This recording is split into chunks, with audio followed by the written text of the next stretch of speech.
All right, May also marks the beginning of Asian American and Pacific Islander Heritage Month. Pays tribute to those communities and their cultures that have enriched America's history, but it's also a celebration that anyone can partake in. KTLA 5's Jean Kang is live for us in Koreatown. So, Jean, you talked about the dragon. My ears went up when you talked about some of the food that's in Koreatown. Because, boy, when you talk about Korean barbecue, that's the place to go. Oh, right? yeah. Oh my gosh, this is the place to go, and I just want to say happy Mother's Day to you, Lynette and Mark and everyone out there.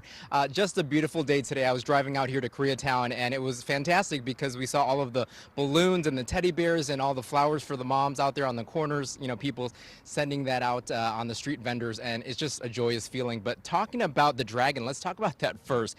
This symbolizes hope, resilience, power, good fortune in the Asian American culture, and here in Koreatown, of course, we're celebrating AAPI Heritage Month. Check this out. So this is how it was built. I've been talking to the person who made the mural, the artist Jason, also known on Instagram as RFX1. Well, they say that during AAPI Heritage Month, they're presenting this artist here with a huge dragon for the only middle school in Koreatown here in Los Angeles, named after a Korean American, Young Oh Kim, here at the Academy. It's also known as Yoka. Well, this mural, it symbolizes hope for Koreatown, especially during the last few years because of the anti-Asian violence against the AAPI community that is unfortunately on the rise. But in the mural, they're really focusing on something more positive. In the light of all the darkness, it gives sunlight, new meaning, new life every day. And this is really something not only for the Korean American community, but a lot of Asian American folks. They love the dragon. I love the dragon. Bruce Lee was Enter the Dragon, right? So really was an icon for me and so many people. But back out here live, we have some cooking going on with RocketCart and Paul Kim. And Mark, I know that you're going to love this. This is called chicken galbi, right?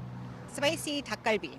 Spicy 닭갈비. That's right. We're going to learn some Korean words this morning. And we have Cindy Shin with KC Strategies. And Cindy, you've done so much for the AAPI community, and you've been vocal also working with the attorney's office as well. Yes, I was with the city attorney's office for over a decade, doing a lot of prevention work, especially in child abuse, domestic violence, mental health issues, and a lot more. And we love this because you guys are doing some donations, a fundraiser, so a percentage of this actually goes to help child hunger and child abuse. Yes, exactly. And RocketCart, of course, is going to be talking more about that later on. And I was just, so happy that they stepped up for this partnership. I helped them build this partnership with other organizations to do a lot of, prevention work, API outreach into the API communities for domestic violence and child abuse issues. And we're seeing some B-roll right now of those delivery kits being made. They're, of course, made by RocketCart and Paul Kim, the CEO there.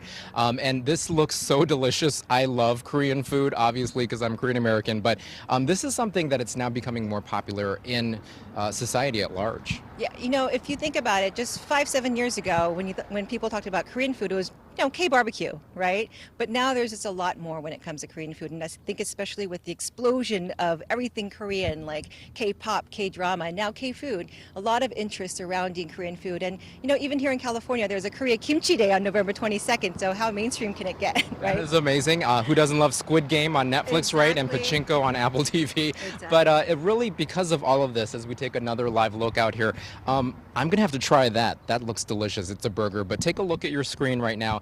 A little bit more information about the art show. It's called Traditions, the second annual AAPI group show. They're going to have 40 plus AAPI artists sharing cultural and family traditions, and 15% of their artwork sales are donated to Stop AAPI Hate, located at 527 North Fairfax Avenue in LA. And the website is on your screen and phone numbers. And this is RocketCart Korean groceries, free next morning delivery. You can check out rocketcart.com or the RocketCart app. 20% of their meal kit sales in the month of May go to help fight child abuse and hunger. And just for you guys, KTLA viewers, KTLA 25, check out and use that code for 25% off for your purchases. But happy, I can't even talk because it smells so good right now. I'm just like, I'm like almost drooling. But happy Mother's Day to you. Thank you so much. Best way to celebrate it is with Jean Kang. We're going to eat some of this food coming up here at 7 o'clock, guys. Mark Back to Messer, you from Jean Koreatown. Kang. I just want you to know you're torturing Mark I will Messer. try to bring some of I'm this going to have back. to make some in Korean Oh my next gosh. week. Like with kimchi. Oh yeah, let's do that on, yes, kimchi and kalbi and yum, yum, yum. So we're going to do all that stuff. All right, guys, see you soon.